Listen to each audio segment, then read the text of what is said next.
আমি bear Grylls. আমি আপনাদের দেখাবো পৃথিবীর সবথেকে ভয়ঙ্কর জায়গাগুলো থেকে কিভাবে বাঁচতে হয়। আমাকে 1 সপ্তাহ বিপদের মোকাবিলা করে টিকে থাকতে হবে, যেখানে বাঁচার সঠিকতা জানা না থাকলে কেউ একদিনও টিকে থাকতে পারবে না। এবার আমি অ্যারিজোনার ভূমিতে যাব।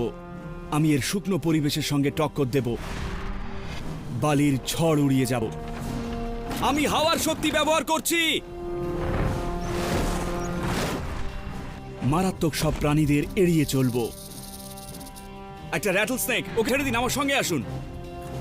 এখানে আমার সামনে যে চ্যালেঞ্জে আসুক, আমি তার মুখোমুখি হব।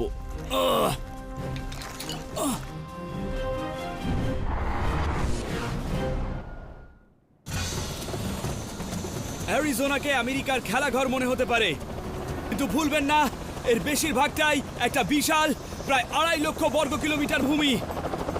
এখানে হারিয়ে গেলে আপনি বিপদে পড়বেন।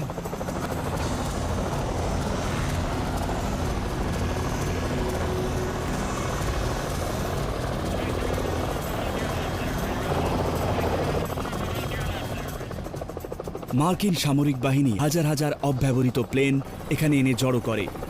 মরুভূমির হাওয়া এত শুকনো, সহজে মরচে ধরে না। কিন্তু মেটেলের পক্ষে যেই গরমটা ভালো, মানুষের শরীর পক্ষে তা খুবই খারাপ। আর আমি সেই তীব্র গরমের মধ্যে গিয়ে পড়ব। এখানে ভয়ঙ্কর শুকনো মরুভূমির আবহাওয়া, তার মানে এখানে দিনে প্রচণ্ড গরম, আর তারপর রাতে ভীষণ ঠান্ডা পড়ে। এখানে অ্যারিজোনায়